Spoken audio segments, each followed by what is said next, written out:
اسلام دینا صدق اللہ العلی العظیم وبلغنا رسولہ النبی الامین الکریم ونحن علی ذالک من الشاہدین والشاکرین والذاکرین والحمد للہ رب العالمین وقال النبی صلی اللہ تعالی علیہ وآلہ وسلم لا نبی بعدی وقل العلم فریضۃ علی کل مسلم و مسلمۃ۔ اے ختم رسول مکی مدنی کونین میں تم سا کوئی نہیں، اے نور مجسم تیرے سوا محبوب خدا کا کوئی نہیں۔ حمد و ثنا کے بعد میرے نہایت محترم و محتشم حاضر محفل خصوصاً بالخصوص سید شاہد علی جیلانی صاحب اور دوسرے حفاظ اور علماء جو زینت محفل ہے، اور نبی پاک صلی اللہ تعالیٰ علیہ وسلم کے عاشقان، السلام علیکم ورحمۃ اللہ وبرکاتہ۔ میں نے آپ کے سامنے ایک چھوٹی سی آیت تلاوت کی، اس کے حوالے سے میں آپ کو درس دینا چاہتا ہوں، اور دو احادیث طیبہ بھی میں نے پڑھی ہے، اس کے حوالے سے درس دینا چاہتا ہوں۔ اس سے قبل کہ میں نبی پاک صلی اللہ تعالی علیہ وسلم کے فرمان کو آپ کے گوش گزار کروں کہ نبی پاک صلی اللہ تعالی علیہ وسلم نے ارشاد فرمایا، قیامت کے دن جب قیامت قائم ہو جائے گی تب مخلوق کے لیے کوئی سایہ نہیں ہوگا درکار، کوئی بھی سایہ نہیں ہوگا۔ ابھی بندے کو گرمی لگتی ہے تو کمرے کے اندر چلا جاتا ہے، پنکھے چلاتا ہے، اے سی چلاتا ہے۔ قیامت کے دن آقا صلی اللہ علیہ وسلم نے ارشاد فرمایا، عرش کے سائے کے سوا کوئی سایہ نہیں ہوگا، اور جو عرش ہے اس کے سائے میں وہ لوگ ہوں گے، تین لوگوں کا بیان فرمایا آقا صلی اللہ تعالی علیہ وسلم نے۔ پہلی بات، آقا صلی اللہ علیہ وسلم نے ارشاد فرمایا، وہ شخص قیامت کے دن عرش کے سائے میں ہوگا جس نے میرے امتی کی تکلیف کو دور کیا۔ ایک بات، تکلیف کو دور کیا۔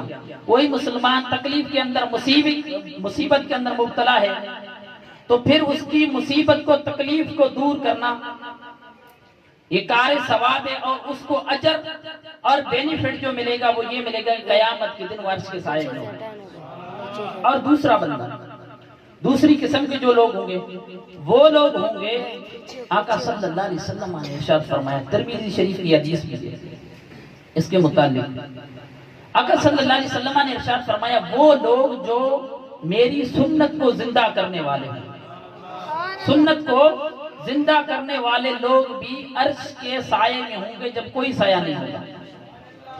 اور تیسرے لوگ وہ ہوں گے نبی پاک صلی اللہ تعالی علیہ وسلم پر کثرت سے درود پاک پڑھنے والے۔ اور علماء نے لکھا کہ کثرت سے درود پاک پڑھنے والے کون ہیں؟ کہ کثرت سے درود پاک پڑھنے والے وہ لوگ ہیں جو 313 مرتبہ دن کے اندر درود پاک پڑھتے ہیں، وہ کثرت سے درود پاک پڑھنے والوں میں شمار ہیں۔ کثرت کہتے ہیں زیادت کو، زیادہ درود پاک پڑھنے والے، اور زیادہ درود پاک پڑھنے والے وہ بھی لوگ ہیں جو نبی پاک صلی اللہ تعالی علیہ وسلم پر 313 مرتبہ درود پاک پڑھتے ہیں۔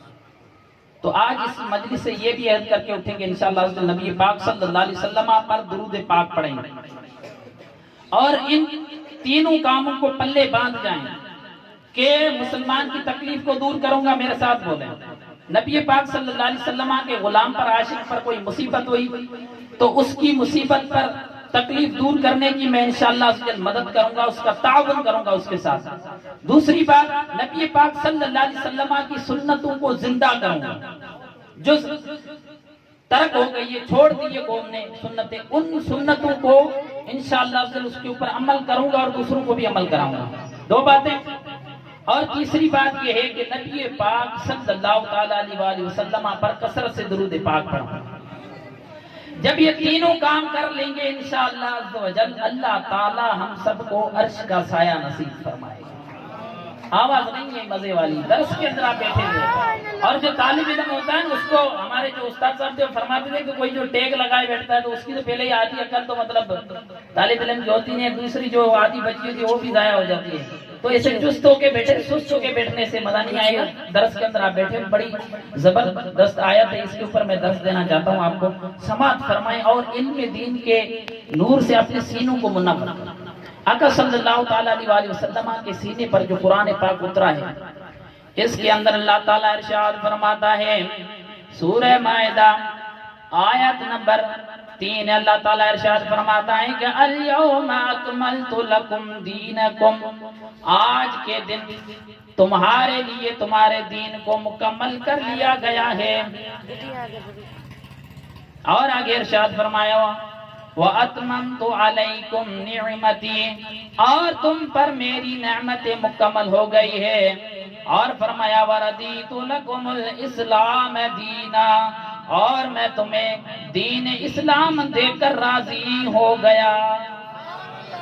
اس نے فرمایا، اللہ تعالیٰ خود فرما رہے آج کے دن دین مکمل ہو گیا تمہارا اور تم پر میری نعمتیں تمام ہو گئی اور میں تمہیں دین اسلام دے کر راضی، دین اسلام دے کے میں راضی ہو گیا. اس کے حوالے سے علامہ مفسر قرآن علامہ امام خازن رحمت اللہ تعالی علیہ نے لکھا ہے کہ حضرت سیدنا عمر فاروق رضی اللہ تعالی عنہ کی بارگاہ میں ایک شخص حاضر ہوتا ہے اور اس کا مذہب یہودیت ہوتا ہے، مسلمان نہیں ہوتا ہے، اور کہنے لگتا ہے کہ اگر ہمارے مذہب میں ایسی آیت نازل ہوتی تو میں ضرور اس دن عید مناتا، ہم لوگ اس دن ضرور عید مناتے. تو حضرت سیدنا عمر فاروق رضی اللہ تعالی عنہ نے ارشاد فرمایا کہ کون سی آیت ہے؟ وہ یہودی کہنے لگا الیوم اکملت لکم دینکم واتممت علیکم نعمتی ورضیت لکم الاسلام دینا. یہ آیت کریمہ نازل ہوئی. حضرت سیدنا عمر بن خطاب رضی اللہ تعالی عنہ نے ارشاد فرمایا تجھے پتا ہے کہ یہ کس دن آیت نازل ہوئی؟ حضرت سیدنا عمر بن خطاب رضی اللہ تعالی عنہ نے مقام بھی بیان فرمایا کہ یہ کس مقام پر نازل ہوئی ہے، موقع بھی بیان فرما دیا کہ کس موقع پر نازل ہوئی ہے، اور دن بھی بتا دیا کہ یہ کس دن نازل ہوئی ہے. اللہ اکبر. حضرت سیدنا عمر بن خطاب رضی اللہ تعالی عنہ بیان فرمانے لگے یہ یوم عرفات کو نازل ہوئی ہے اور جمعے کا دن تھا، عصر کا وقت تھا، جمعے کا دن تھا اور عصر کا وقت تھا. اس یہودی کا سوال یہ تھا کہ تم عید کیوں نہیں مناتے اس دن؟ لیکن حضرت سیدنا عمر بن خطاب رضی اللہ تعالیٰ عنہ نے فرمایا کہ عید کے بارے میں تو سوال تو کرتا ہے لیکن بات تو سن، یہ جو آیت ہے اس کے بارے میں مجھے پوری نالج حاصل ہے، پورا علم حاصل ہے. کس دن نازل ہوئی ہے، کس وقت نازل ہوئی ہے؟ عصر کے وقت جمعے کے دن یوم عرفات کو نازل ہوئی ہے، مجھے پتا ہے. اب جمعے کا دن عید، سبحان اللہ، یوم عرفات عید، تو کیا نعمت ملنے پر مصطفیٰ کریم صلی اللہ تعالیٰ علیہ وسلم کے صحابی عمر بن خطاب نے ارشاد فرمایا تو عید کا بتاتا ہے کہ عید مناؤ. اللہ تعالیٰ نے ہم پہ جو فضل کیا، جو کرم کیا، وہ یہ کیا کہ اللہ تعالیٰ نے 2 عیدوں کے اندر تیسری عید یہ عطا فرمائی کہ دین کو مکمل فرما دیا، دین کو مکمل. اب یہاں پر نقطہ بیان کیا علماء نے، جو لوگ کہتے ہیں کہ میلاد مصطفیٰ صلی اللہ علیہ وسلم بدعت ہے، لیکن اگر بدعت ہوتی نئی چیز پر جو خوشی منانا بدعت ہوتی تو حضرت سیدنا عمر بن خطاب رضی اللہ تعالی عنہ، اس کو امام مسلم اور امام بخاری رحمت اللہ تعالی علیہ دونوں نے نقل کیا اور دوسرے راوی کے ساتھ امام ترمذی رحمت اللہ تعالی علیہ نے بھی اس کو نقل کیا ہے حضرت سیدنا ابن عباس رضی اللہ تعالی عنہ کی روایت میں. اور دونوں کے الفاظ مختلف ہیں لیکن مفہوم ایک ہی ہے کہ حضرت عمر بن خطاب کا یہی واقعہ ہے. تو حضرت سیدنا عمر بن خطاب رضی اللہ تعالی عنہ اگر بدعت ہوتی تو حضرت سیدنا عمر بن خطاب رضی اللہ تعالی عنہ ضرور ارشاد فرماتے کہ نئی چیز پر کوئی نیا کام ہو تو اس پر عید نہیں منانی چاہیے. تو ہم عید مناتے ہیں مصطفیٰ کریم صلی اللہ تعالی علیہ وسلم کی آمد پر، تو یہ قرآن اور حدیث کے مطابق ہے.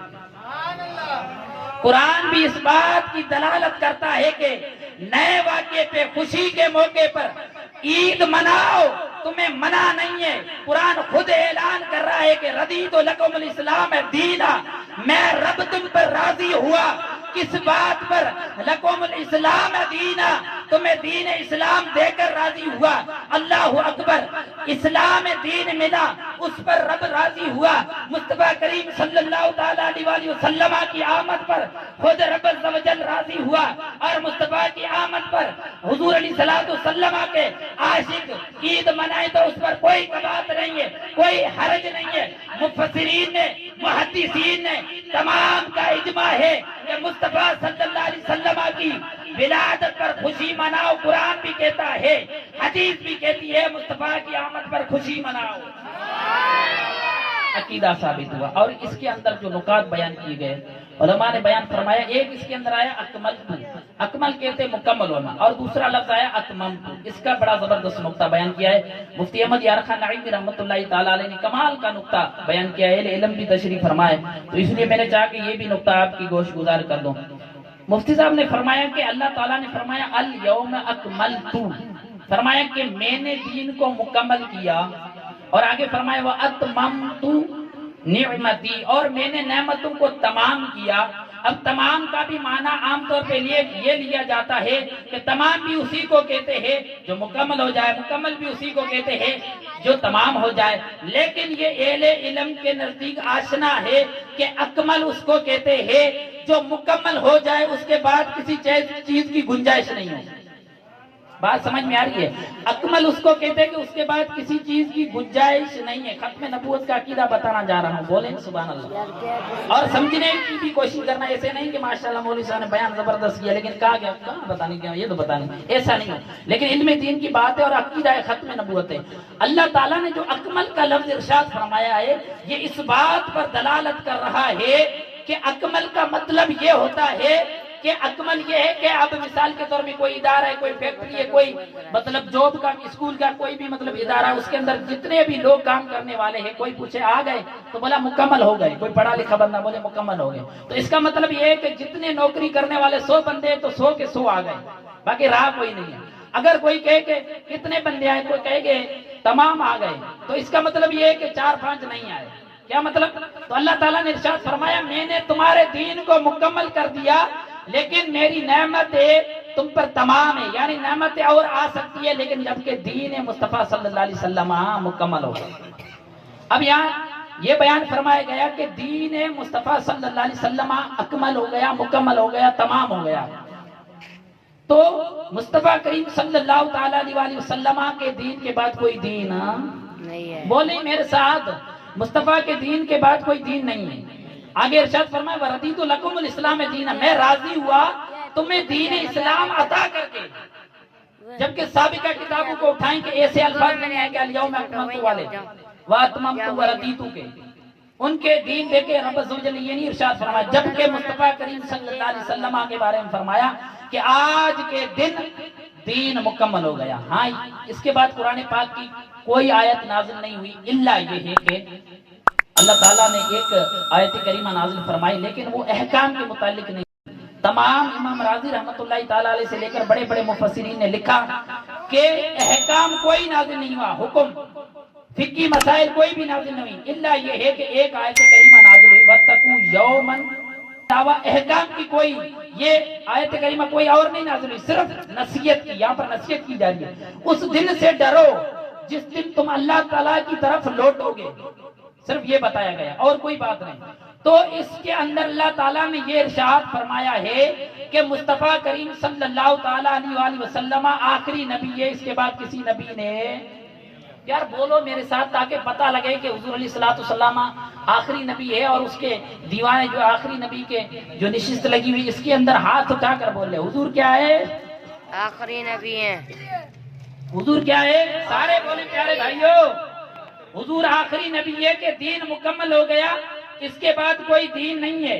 حضور نے ارشاد فرمایا لا نبی کے بعد ہی، میرے بعد نبی نے نہیں آنا. اب حضرت جو ناتخوان صاحب تھے انہوں نے حدیث طیبہ بیان کی منظار قبری وجبت شفاعتی، کہ جس نے میری قبر کی زیارت کی اس کے اوپر میری شفاعت واجب ہوگی. ترمذی شریف کی حدیث پاک ہے. اب اس کا مفہوم آپ کو سمجھ میں آیا؟ وہ حضرت نے سنایا بڑا اچھا زبردست، اللہ ان کو برکتیں دے، لیکن اس کا مطلب کیا ہے؟